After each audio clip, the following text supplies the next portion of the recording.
Everyone wants a home, but no one wants a loan. Your home loan is going to be probably one of the biggest debts you're going to have in your life. And while the bank wants to give you that over a 30-year period, we say that you don't need that. My name's Jaden.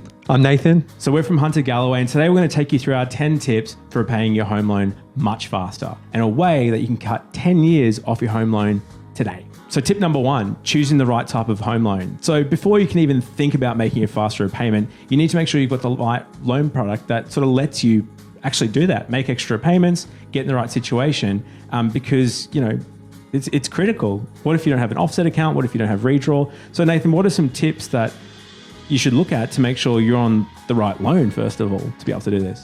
Yeah, good question. I think choosing the right loan gives you the ability to pursue what you're after. And if you're wanting to pay off your loan faster, it wouldn't make sense, for example, to fix in your loan. Fixing in a loan doesn't give you the flexibility to pay it off as accelerated repayments. It's usually about $10,000 per year. So year. the lender limits how much you can pay. That's right. So making sure that you get the right setup will give you the ability to focus in, hone in, and pay off the loan faster. So, I mean, each circumstance is different, but just remember that you might want to set up an offset account, have ability to redraw, make accelerated extra repayments. These are all things you need to consider when setting up the right loan. Yeah, so it's about having your goals really up front so you choose the right loan today. Looking at any short-term gain that might have long-term pain. So making sure you don't do anything today that feels good, but in the longer term isn't really going to suit your needs. Which could be like not making extra repayments, which takes us to the next point. Is tip number 2 is avoiding interest-only repayment. So I think that's actually a great segue, Natos.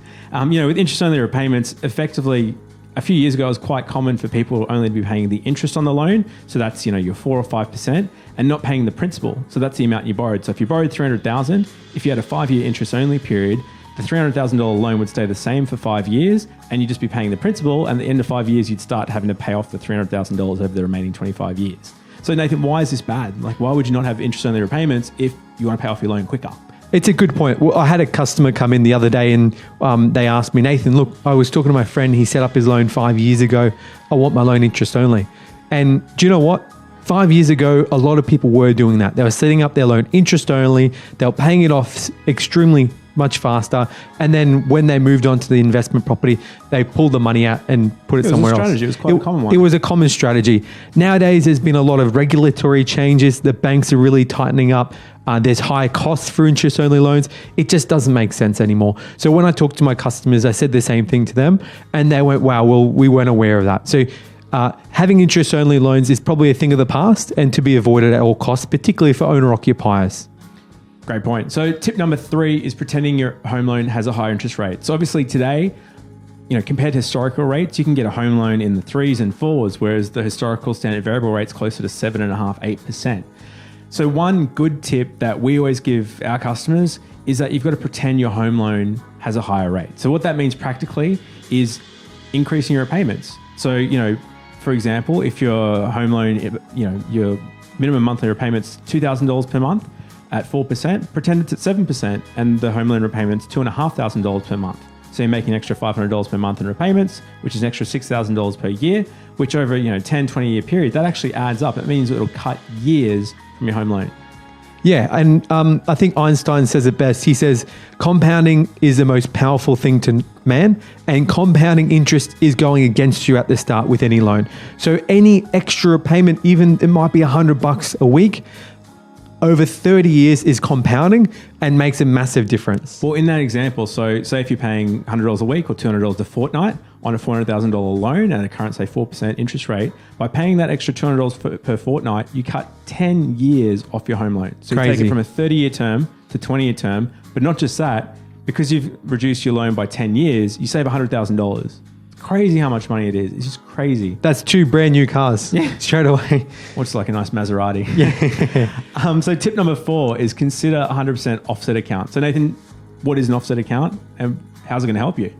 An offset account is a linked transactional account that's linked to your mortgage. So any money in that transactional account directly reduces interest otherwise charged on your mortgage. So like if you got your pay or a bonus sitting in that offset account, so if I've got $50,000 in there, what happens? That completely reduces the interest that's charged on your mortgage. So not all banks are the same here around offset accounts as well. Some banks allow what we call multiple offset accounts. So you can have more than one offset account. The thing I like about that is you're not having all funds in one day-to-day account. You can mix it up. So you can have one account for income, one for savings, another one for bills. So you can move your money around. It's all still offsetting your mortgage and you can make your money work for you. So just remember, get an offset account. As well as that, look for banks that offer multiple offset accounts. Because then I guess having that offset account, you're in effect making extra payments on your loan, I guess, because your interest rate's low or the interest you're paying on the loan's lower and you're paying off your loan much quicker. So I think that's great.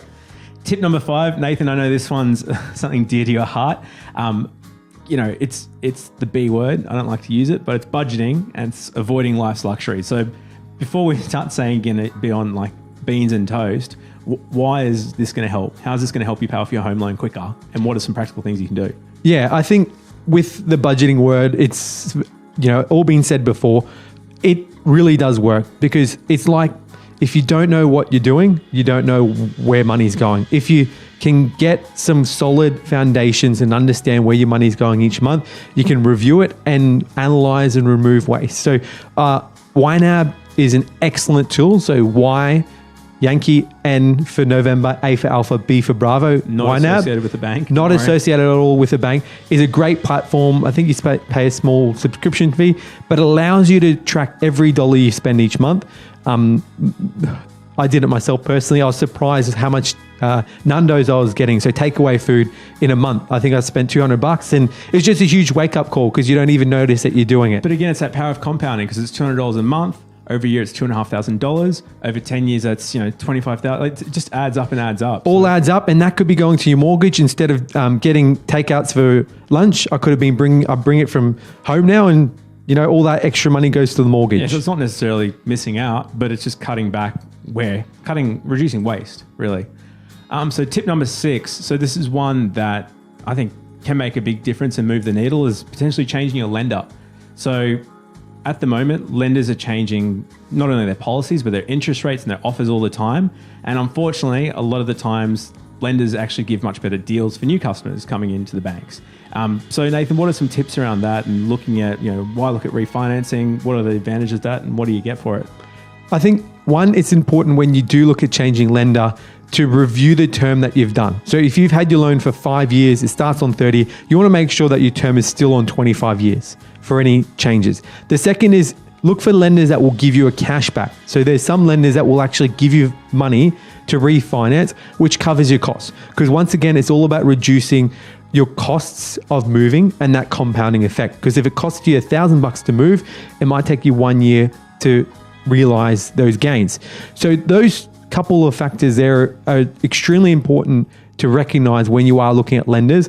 Yes, look at the option and the overall package, but try and look at the lenders that will give you some sort of a reward to reduce your costs of moving. Now, again, this can be another powerful thing that can help you because if you go from, say, you're currently paying 4.5% and you refinance to a lender that's paying 3.75%, that's, what's that, 0.75? It doesn't sound like a huge amount, but it can add up to be hundreds and tens of thousands of dollars by potentially, if you keep your payments the same, so you're actually paying more off the loan, or in the interest that you're saving per year. So it's definitely worth looking at. We've got a couple of articles on that we'll include in the description. Tip number 7, so try investing. So this is another strategy that we'll sort of touch on. We're not going to go into detail on because obviously this is only general advice, but potentially you might be paying off that home loan quicker. You might have $10,000 in there in redraw. You might be able to use that money and invest elsewhere to increase at a higher rate than your interest rate. So if you can look at, funds, there's a couple of different ones. I'll talk to your financial advisor. It's just one way of basically debt recycling and looking at doing that. Yeah, I mean, shares, you can use equity in your property to buy another property. There's thousands of different ways you can go about it. And I think it's just about keeping your eyes open and ears for opportunities. Yeah, but obviously you need to talk to a professional about that. You can try Bitcoin, but it's not doing very well at the moment. Yeah. Not that I recommend it. So the next point is splitting your repayments. So a lot of people just make their monthly payment on their mortgage and try and keep it simple, just do it once. But did you know that if you're making a monthly repayment, you're making, say, 12 payments in a year, you can look at making, say, fortnightly repayments. And what that does in effect is, because there's 26 fortnights in a year, you're making an extra month's repayment per annum, which then can cut down your home loan much quicker. So something to be careful here is when you go to your bank and you say, I'd like to change my loan to fortnightly repayments, what the bank actually does is they'll get your monthly amount, they'll annualize it, and then they'll divide it by 26. So you're still, in fact, getting your 20. So there's no benefit. There's no benefit. You're still getting your 12 monthly repayments in, paid a little bit less over 26 fortnights. Cheeky. The key here is what you want to do is divide your monthly repayment by 2 and then pay that amount per fortnight. Otherwise, it makes no difference. As Jaden said, you get one more let's do it annual simply. repayment. So if you pay $2,000 per month, that's $24,000 per year in repayments times 12. If you pay $2,000 per month divided by 2 is 1,000 times 26 is 26,000. So you're paying $2,000 extra per year by paying fortnightly using Nathan's method. So I think that can be really powerful because again, over a 10, a 15, a 20-year period, you can cut years off your loan. It's amazing.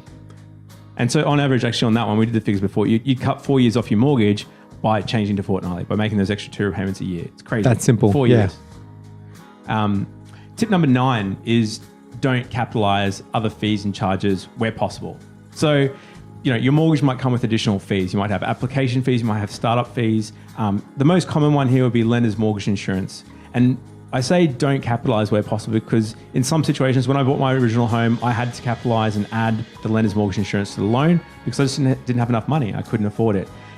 But again, by adding that lender's mortgage insurance fee to the loan, so say for example, $6,000 in lender's mortgage insurance, over a 30-year period, that will cost you $27,000 in interest.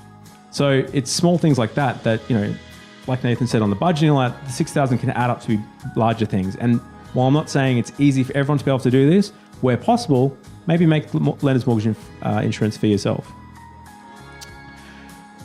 And our last one, tip number 10, I feel like we need a drum roll, but we don't have a set of drums, is don't avoid small lenders. So I think in Australia, it's easy to think the big 4 banks are great. If you've always had a Dolomite account, you've had that little St. George Dragon account, whatever they're called. It's easy to go to your big bank and go to them and assume they're going to be the best bank for you. But the reality is smaller lenders are actually a lot more aggressive and are really keen to do business, and they're as safe as the big banks. That's right. I mean, I think a lot of people get caught up in just going through their own bank. Use a mortgage broker, get out there, ask them which lenders are out there that are hungry for the business and give them a go. No, that's a great tip, Nathan. So yeah, definitely don't avoid them. So that's our 10 fees. Which one did you like best? You're going to look at splitting your repayment, or you can look at smaller lenders and their options? Let us know in the comments. We'd love to know. And as always, if you want anything, get in touch with us at huntergalloway.com.au. But until next time, see ya. Thanks, guys.